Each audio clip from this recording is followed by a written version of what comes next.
And we welcome you into Berea and the Dog Bowl. We are 8 weeks in to the 2019 Cleveland Browns football season, and unfortunately, not exactly the start or the first half that I think many of us thought would be coming our way. I'm Jason Gibbs. Next to me is Andrew Gribble. To the right of me, John Greco, former Cleveland Browns offensive lineman.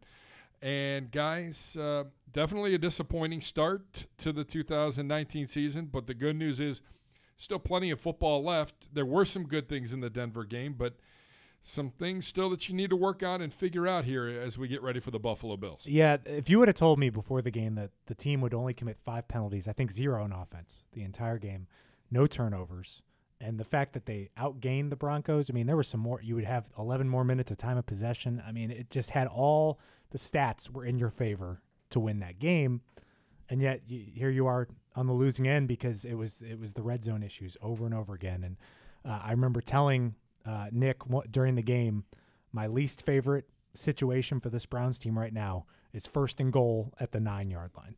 Like I'm good with like 1st and goal at the 2 or 3 because I think you can just pound it away with Chubb.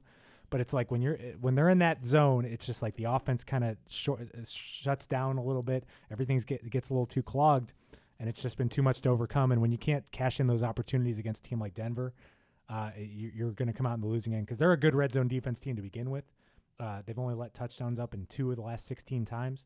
But you just have to cash those opportunities in, especially for a team when you play so well in so many other areas in that game. John, how frustrating is it as an offensive player, as an offensive lineman, to get all the way down the field, march down the field, and look pretty good doing it against a very good Denver defense to come away with nothing? Or a field goal, which in the offensive player's eyes is not what you want. Yeah, that's true. It's not what you want. It's a big swing, getting 7 and then, getting 6 and then getting 3, obviously. But, you really want to come away from there with points in general. But unfortunately for the Browns last Sunday, they needed the 7. And, I look at just some of the fundamental things they were doing wrong Sunday that they really haven't had issues with throughout the season. Like you said, they cleaned up a lot of the pre-snap mistakes, a lot of the penalties, a lot of the unforced errors. They cleaned a lot of those up, didn't turn the ball over, had a takeaway. And on paper, when you look at those numbers, you say you got a pretty good chance of winning. But, just some of the things, the missed tackles, the big plays that were let up. And, we talk about the catch in the end zone where Ward had terrific coverage. I mean, he basically ran the route, and I mean, I don't know what else he can do. Just a great throw and catch. So it's just some of those things that went Denver's way, the big plays and on the Browns end missed tackling, and then just coming up short in the red zone on multiple chances. And really when you had a turnover, flip the field position, really had a chance to take some the momentum away. Not capitalizing with a touchdown, it set them back. Yeah, the Browns defense, it's crazy too because those bad plays, they played pretty well too, but the Broncos had more than half their yards on 4 plays. Yep. Yeah. The 75-yarder to Font, 40-yard run by Lindsey, 30-yard run, and then the touchdown catch by Sutton. I mean, that's more than half of their yards. Yeah, I mean, and if you look at it, pretty much did what you want. Right, and if you look at it, I mean, I think the Browns had 70-some total plays to Denver's 40-some. Yep. And, if you're winning the game and only running 40 offensive plays, your guys are rested. You're waking up today, yesterday and today, and you're like, man, my body feels pretty good. So that's the thing. It was just one of those things that, they're playing well and let up those big gashes, and unfortunately they were for, big plays. Defensively, we talked about it a little bit, but not really a lot of red zone opportunities for Denver. It came in the form of big plays and chunk plays, and I think that's got to be very frustrating to Steve Wilkes and that defensive staff as they get ready for Buffalo and look at the tape from last week. Burned on some plays that we haven't seen them get exposed by all season long, and on that day, it just happened to be the case. Yeah, I think the thing that even the big plays early in the game, you could have overcome those. The one that hurt the most is just giving up a 95-yard drive. I mean, that was the reason you went for it on 4th and goal, because you knew ultimately at the end you're pinning a first-time quarterback inside his own 5-yard line, and you're putting your defense out there, and you're thinking worst-case scenario, we get the ball back at midfield and have to do this over again. But then all of a sudden that was just such a huge momentum swing. And then when you're down double digits to a Broncos defense that's arguably a top 8, top 5 defense, I mean, that's a lot to overcome. And I thought the offense until it stalled out on that final drive, was playing really well in the fourth quarter. You found something working with Odell, but you just can't put yourself in a hole like that and against Denver. Yeah, absolutely, and especially when you get in a hole like that, and it seems like this offense right now is built and having success on running the ball, and it's hard to stick to that game plan when you're playing from behind and needing, multiple scores to stay in the game. You have to get away from that and kind of get into an area where not as comfortable and trying to force things. And not saying they did that, but you're really getting off your game plan, playing from behind, and having to score and score quick in the fourth quarter. Offensive line, Greg Robinson back in at left tackle after being not suspended but taken out of the lineup for one game. Wyatt Teller making his debut at right guard after getting some snaps the week before in the New England game. A little more consistency from the offensive line, a lot less penalties, still a lot of things, though, to work on, John. Yeah, absolutely, and they know that, and they're working hard all this week to deal with the issues that the Bills are going to present.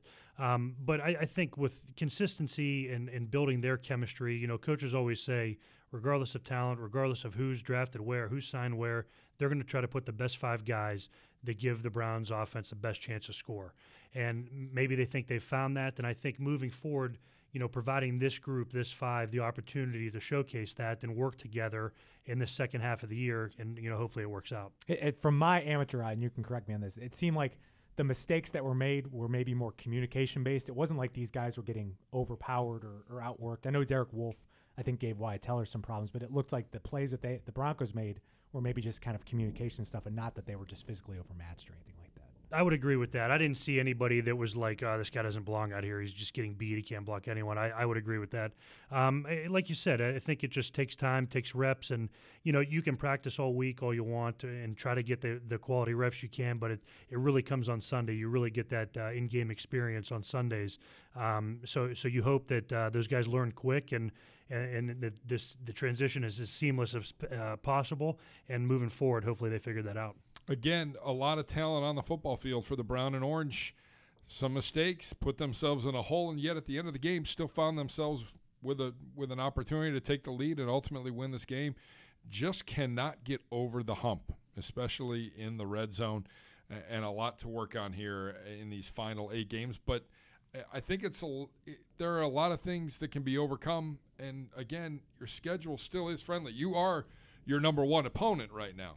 You've got to get through that, but in these final 8 games, there's plenty of opportunities to really get a few wins here, get some momentum going, and make a little bit of a run here in these final 8. Yeah, I mean, it's one of those things that when you talk about it, it's like this team. You got to show it. I mean, you got to do it 1 week. You can't start talking about 8 weeks. And I think that we've been talking about the schedule being easy, but I'm looking at a Buffalo Bills team that's 6-2 right now. Yep. I mean, they're winning ugly, but they're winning. And a Steeler team that's 500 now, playing with a second or third string quarterback. Yeah. And I don't even know who they lined up at running back on Sunday. No, Jalen Samuels, and he caught almost half of Rudolph's passes. He had something like 14 receptions in that game. Yeah, they're doing something right, and defensively they're playing well. It's another team that's playing well defensively that's getting by offensively. It's kind of been the theme. It's this team. If you only commit 5 penalties and don't turn the ball over, you're going to win these games. And I think that's the key. It's like they can't get discouraged by what went wrong in this game. I mean, obviously you want to fix that, but if you keep doing all those things that you applied in practice from that week, you're going to win more than you're going to lose. I mean, those are winning numbers to only have those penalties. Granted, some of those penalties were at some really bad times, and I've never seen the 12 men on the field against the kneel down. But, I mean, it didn't hurt you. It was an irrelevant penalty mostly. But, I mean, you keep building off that, then I think you're in good shape. And I like getting a guy like Kareem Hunt mixed in there where I'd be fine with this team running the ball. John, what positives do you take away from Sunday's game? Well, I think like we said, in some of the negatives, I'll go back that hurt them the previous 8 games. We said the turnovers, the penalties. Now it's looking like, okay, they're getting to the red zone. Let's finish there. Let's turn these field goals into touchdowns. Because I hate to everyone's trying to look for one thing, to point the finger at one thing, and I don't think there is right now. I think it's just a few different things here and there, and it's week in and week out that there's maybe 2 or 3 aspects of the team that are setting them back. But like we said, they eliminated the penalties. They got those down to a manageable number. They got a turnover. They didn't have any turnovers. They forced a takeaway. So if they can continue that trend, statistically, you're going to end up on the winning side of things if you continue that trend. If they can just kind of stick to their game plan, feature Nick Chubb. When Kareem Hunt comes back, you could take some of the load off of Nick Chubb and give Kareem the ball and maybe throw to him on third down and just really make the defense defend more things, give them more things to think about. And then those big plays to Jarvis, to Odell are going to open up, and hopefully we can incorporate the tight ends in the red zone and really try to get these touchdowns going. How much of a detriment was it, when Seals Jones goes down? I mean, you got Carlson up on the roster, and he's playing some meaningful snaps, but a week ago he was on your practice squad. It doesn't leave a whole lot there at the tight end position outside of Demetrius Harris. And see, I thought the guy that was missed was Pharaoh Brown this week.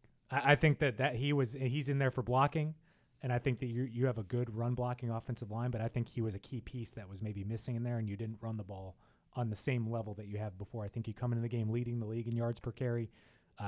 That when you go under 4 yards for the game, I think he was missed, and hopefully he can be back because I think all those guys can catch the ball. I think Pharaoh's the one that got on this team because he's a good blocker.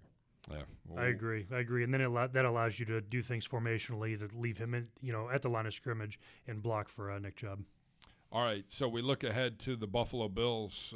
You mentioned it, Gribbs. Right now, 2-loss team, that would put them among the top 4 teams. Right now they'd be a wild card because, well, you're in the same division as the Patriots, and that's what you play for every year as opposed to winning the division.